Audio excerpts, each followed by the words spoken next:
Vamos a ver ahora otros dos grandes procesos de la historia universal que ocurren durante la Edad Moderna, a inicios también, que es en este caso el llamado movimiento de la Reforma Protestante y por otro lado la Contrarreforma, o también conocida como la Reforma Católica. Tenemos aquí el tema de la llamada Reforma Religiosa, ¿no? La Reforma religiosa, o también conocida como la Reforma Protestante, fue un movimiento de carácter religioso que cuestionó la unidad, en este caso, de la Iglesia Católica. Vamos a poner aquí la palabra cisma. Creo que esta palabra es clave porque de alguna manera nos deja una idea fuerza de lo que viene a ser la llamada Reforma Protestante. La Reforma Protestante logró romper la unidad de la Iglesia Católica, justamente al comenzar a cuestionar muchos de sus grandes principios, muchas de sus grandes prácticas, ¿no? La Iglesia Católica ya no tendría unidad, ¿no? Posteriormente, ¿no? Vamos a explicar este proceso obviamente en detalle. Este proceso de crisis, de cuestionamiento y de ruptura se dio durante los siglos XVI y XVII en el continente europeo. Y una de las grandes consecuencias sería justamente el surgimiento de lo que conocemos hoy día como las iglesias protestantes. Ahora, ¿cómo se dio este proceso? ¿Cómo así en el siglo XV y XVI, ¿no? y XVII la Iglesia Católica justamente comenzó a ser cuestionada? Una primera causa es la difusión del humanismo. Como ya hemos visto anteriormente, el humanismo comenzó a cuestionar, a fustigar todos aquellos valores, principios e ideas que estaban pues vigentes y eran de alguna manera muy fuertes durante la Edad Media, ¿no? Entonces, el humanismo al difundir, por ejemplo, de que el hombre podía llegar a la verdad, el hombre tenía libre albedrío, que si bien el hombre era creación humana, podía efectivamente transformar la sociedad y transformar la naturaleza, de alguna manera también cuestionó justamente algunos de los axiomas de la Iglesia Católica, en la cual, o desde el punto de vista de la Iglesia, la humanidad estaba sujeta a la voluntad de Dios y de alguna manera su margen de libertad y de acción era muy restringido, muy limitado. Bueno, una segunda causa de la llamada Reforma Protestante es el fortalecimiento de las monarquías, ¿no? Es decir, a inicio de la Edad Moderna, cuando ya la clase feudal en toda Europa comienza de alguna manera a decaer, lo que se va a reforzar es el poder centralizado. El poder centralizado que además va a comenzar a aliarse con la Iglesia Católica. Entonces se va a dar en realidad en Europa una situación en la cual, con mayor énfasis en algunos países, con menor énfasis en otros, de alguna manera hay una facción, digamos, formada por reyes, emperadores e Iglesia Católica, y por otro lado, los remanentes del poder feudal a través de príncipes, señores, duques, condes. Esa situación, sobre todo en Alemania, es mucho más clara, ¿no? Donde por un lado tenemos a los príncipes electores, que son los grandes señores feudales de la Alemania, que en esos momentos en realidad son muchos reinos y principados, y sobre ellos está la autoridad del emperador Carlos V de Alemania, que además es emperador también de España, en alianza en este caso con la Iglesia Católica. Esa dinámica de alguna manera también explica en buena medida lo que es el surgimiento de la Reforma Protestante. Y otra de las grandes causas es la corrupción del clero, ¿no? En el siglo XV y en el siglo XVI, el clero católico está muy cuestionado. Está cuestionado sobre todo porque, hay que decirlo de manera muy concreta, las grandes virtudes, las grandes enseñanzas de la cristiandad inicial, asociadas a la pobreza, a la verdad, a la entrega por el otro, etc., son solamente un discurso, porque la Iglesia Católica en general tiene una forma de vida y una forma de actuar que dista mucho de esos principios y valores.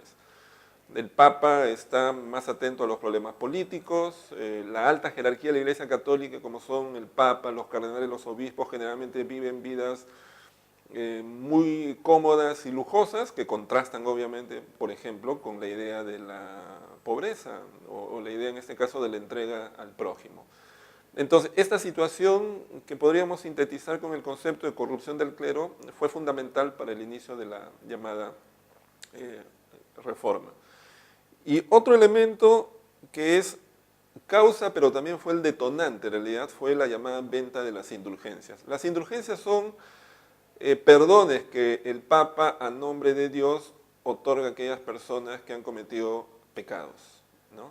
Esto que puede ser muy extraño para nosotros, sin embargo era algo que tenía mucha fuerza en la sociedad de la época, donde el sentimiento de culpa asociado a haber infringido normas religiosas era algo que pesaba mucho sobre la conciencia de las personas. Entonces había siempre un interés muy importante por acceder a las indulgencias, las cuales les comenzaron a ser vendidas. Esto además la Iglesia lo fomentó mucho porque estamos en una época en la cual la Iglesia católica estaba embarcada en la construcción de muchos de los grandes edificios y monumentos del Vaticano, lo cual obviamente hacía necesario mucho dinero, y la venta de las indulgencias era una manera de financiar, en este caso, ese tipo de gastos, que para gente como Martín Lutero no pasó desapercibido.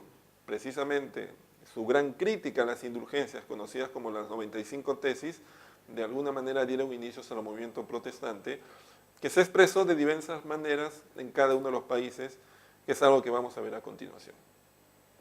Veamos ahora cómo el movimiento protestante se dio en tres casos importantes, que es el caso de Alemania, es el caso de Suiza y es el caso de Inglaterra.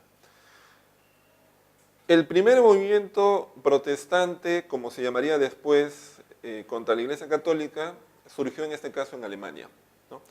Justamente Martín Lutero, un sacerdote agustino, que muy joven había viajado a Roma justamente como premio, digamos, a sus talentos demostrados desde muy joven, fue una experiencia que cambió su vida, ¿no? Porque Lutero, como muchas personas vinculadas a la iglesia en aquella época, era un hombre realmente de fe, pero cuando él llega justamente a Roma, encuentra que el Papa, los cardenales y en general el centro del mundo católico de la época tenía una forma de vida pues que era diametralmente opuesta a lo que él había leído, a lo que le habían enseñado. Esa experiencia de alguna manera generó en él un cuestionamiento muy profundo a los principios católicos. Algún tiempo después, justamente cuando las indulgencias comienzan a darse de una manera ya hasta irracional, es que Martín Lutero escribe las famosas 95 tesis contra las indulgencias que de alguna forma dan inicio a este movimiento, ¿no? Lutero las publica en un momento en el cual hay una innovación tecnológica que permite que las ideas viajen de una manera insospechada hasta ese momento, que es justamente la imprenta. Entonces, las ideas de Lutero van a comenzar a ser difundidas por toda Europa, por la facilidad que la imprenta va a permitir. Pero eso también estuvo muy asociado al interés que tenían justamente los príncipes electores alemanes de cuestionar la autoridad del Papa y por ende la autoridad del emperador. Entonces, la importancia que Lutero tiene en la historia es efectivamente en parte responsabilidad de él, pero también de un momento en el cual imprenta y situación política contribuyen a que las ideas de Lutero tengan un impacto muy grande. Una vez que el Papa se entera de la difusión de las 95 tesis que cuestionaban justamente la Iglesia Católica, el Papa le va a pedir a Lutero que se retracte. Lutero no lo va a hacer, más bien va a realizar un acto desafiante, va a agarrar la bula, es decir, el documento en el cual el Papa le estaba ordenando que se retracte, y la va a quemar públicamente, y eso va a ser ya, digamos, el inicio propiamente de los enfrentamientos políticos y teológicos entre Lutero y los príncipes alemanes contra el catolicismo representado por el Papa y el emperador Carlos V.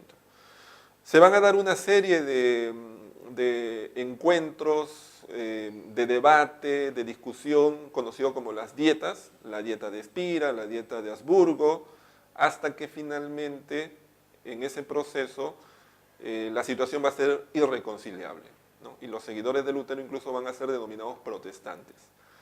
En ese proceso, un teólogo llamado Felipe de Melanchthon va a poner por escrito un conjunto de principios que son el sustento de lo que viene a ser el protestantismo. Se conocen como las confesiones de Habsburgo, ¿no? ¿Qué se establece ahí? Que la fe es la única fuente de salvación, es decir, las personas nos salvamos no por tener acceso a las indulgencias, no por comulgar, no por, en este caso, orar y rezar, ¿no? Nos salvamos en realidad por un acto interno, que es efectivamente creer en la salvación, en Dios, etc. la fe. En segundo lugar, la Biblia. La Biblia es la única fuente de fe.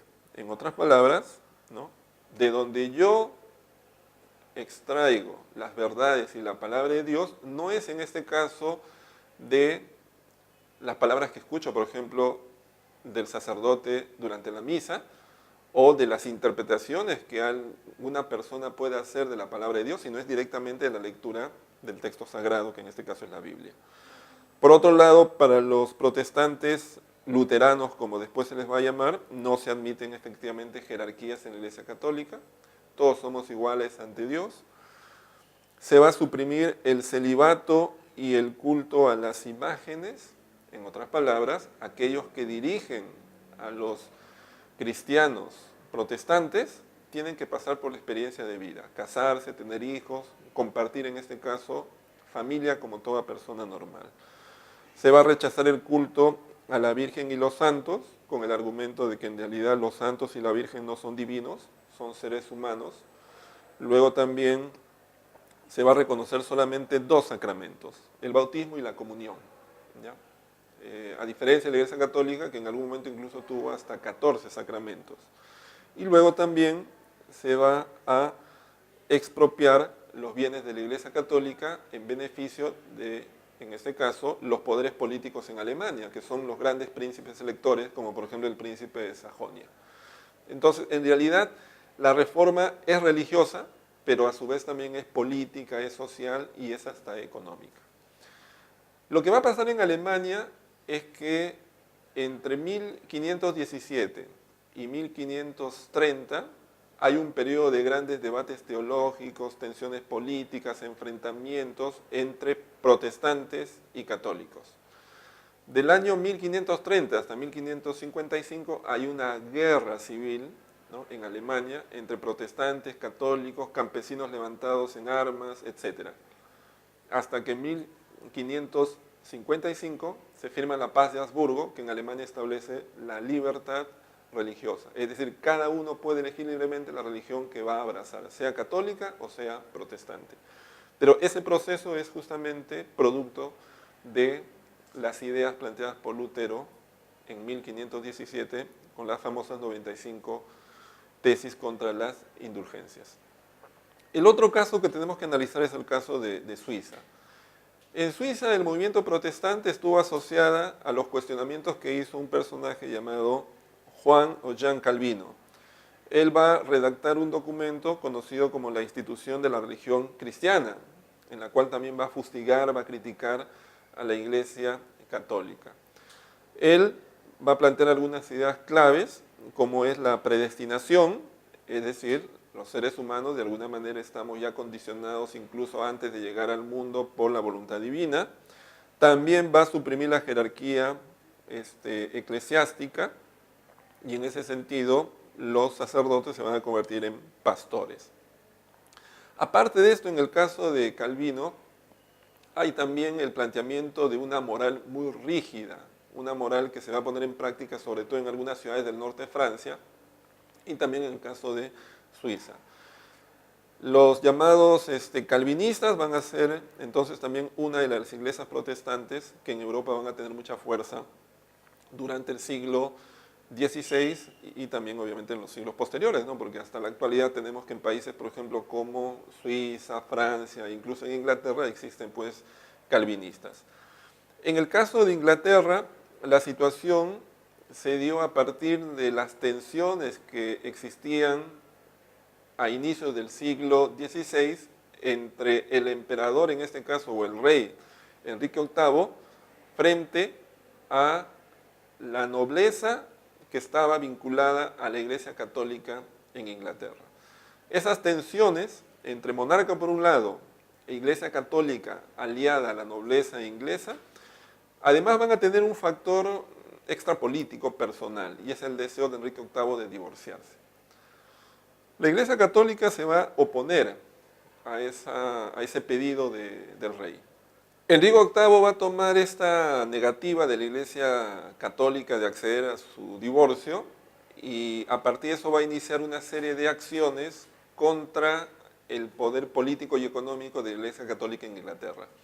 Va a comenzar, por ejemplo, a expropiar las tierras que estaban en posesión de los obispos y cardenales católicos y va a tomar luego una medida mucho más radical, que va a ser la llamada Acta de Supremacía en 1534, documento mediante el cual él se autoproclama como jefe de la iglesia en Inglaterra denominada Iglesia Anglicana.